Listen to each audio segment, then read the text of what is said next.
5 महिने कर्फ्यू होता आणि त्या 5 महिने कर्फ्यूमध्ये फक्त आर्मीच्या, CRPF, गव्हर्नमेंटच्या काही मोजक्या गाड्या आणि ॲम्ब्युलन्सेस फक्त चालू होत्या. 2014 मध्ये आम्ही ॲम्ब्युलन्सचे 10 ॲम्ब्युलन्सची सर्व्हिस सुरू केली होती आणि very highly critical trauma care ambulance. Jammu Kashmir राज्यामध्ये क्रिटिकल ट्रॉमा केअर ॲम्ब्युलन्स सर्व्हिसच नाही आहे. त्या एरियामध्ये काही दगडफेकीचं प्रमाण जास्त झालं आणि अचानकपणे काही मुलांना, म्हणजे वयाच्या 10 ते 15 वर्षाच्या मुलांना डोळ्यामध्ये पॅलेट्स आले. कारण ते पॅलेट्स गन जेव्हा वापरतात, एका कार्ट्रिजमधून 450 ते 500 छोटे-छोटे असे पीसेस निघतात आणि ते जेव्हा शूट होतात ते बुलेटसारखे जातात. पण शरीराला लागले तर माणूस जखमी होतो, मरत नाही. पण डोळ्यात गेला तर रेटिना कट होतो आणि माणूस आंधळा होतो. आणि जर 15-20 दिवसात, महिन्याभरात जर ते सर्जरी झाली नाही तर 100% ते ब्लाइंडनेस आहे.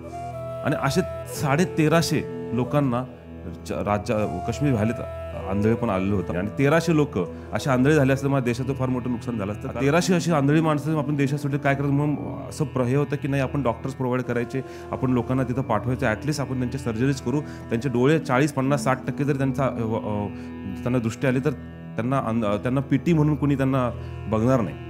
सर्जरीच्या माध्यमातून आम्ही त्या 5 महिन्यात खूप काम करत असताना अशी घटना घडली की बिरवामध्ये तो 5-6 मुलांना ते पॅलेट्स आले होते आणि त्या पॅलेट्समध्ये ती मुलं लपून बसली होती आणि त्यांना हॉस्पिटलला घेऊन जायचं होतं, पण पोलीस लोक त्यांना शोधत होते कारण ते दगडफेकीमध्ये होते. आम्हाला तिथल्या समाजाने आम्हाला रिक्वेस्ट केली की अधिक अशी सिच्युएशन है, आप एक काम करो, बस आप इनको ना सर्जरी करवा दो और उसके बाद ना इमीडिएटली ऑपरेशन थिएटर से आप उनको पुलिस के हवाले कर दो. We don't have any problem, but इनकी सर्जरी होना जरूरी है, अदरवाइज ये पूरा का पूरा ब्लाइंड हो जाएंगे. मैंने कहा ठीक है, आपण करूया. आमची गाडी तिथनं गेली. आमचा एक व्हॉलंटियर होता, नाशिकचाच पोरगा आहे, तो ड्रायव्हिंग करत होता. ड्रायव्हिंग करता करता त्याला तो घाबरला, कारण रस्त्यावर गाड्याच नव्हत्या आणि पुढे त्याला एक गव्हर्नमेंटची गाडी दिसली.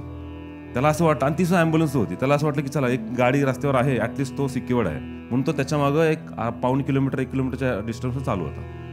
ती जशी ती गाडी, गव्हर्नमेंटची गाडी आतमध्ये त्या ह्याच्यामध्ये गेली, अचानकपणे 30 सेकंदामध्ये 8-10 हजार कुठं तरी दगड पडले त्या गाडीवर आणि लिटरली त्या गाडीला जाळलं, त्या ड्रायव्हरला मारून टाकला.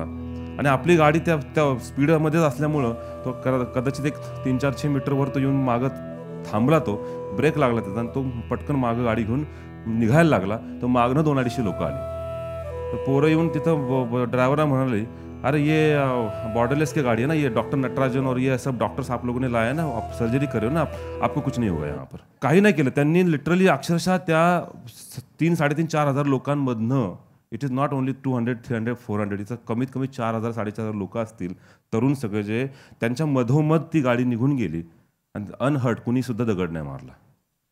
मला सांगायचं हे की ह्या कामाला आहे ना जवळजवळ 20 वर्ष लागले. 2016ची घटना सांगतोय, 20 वर्ष लागले.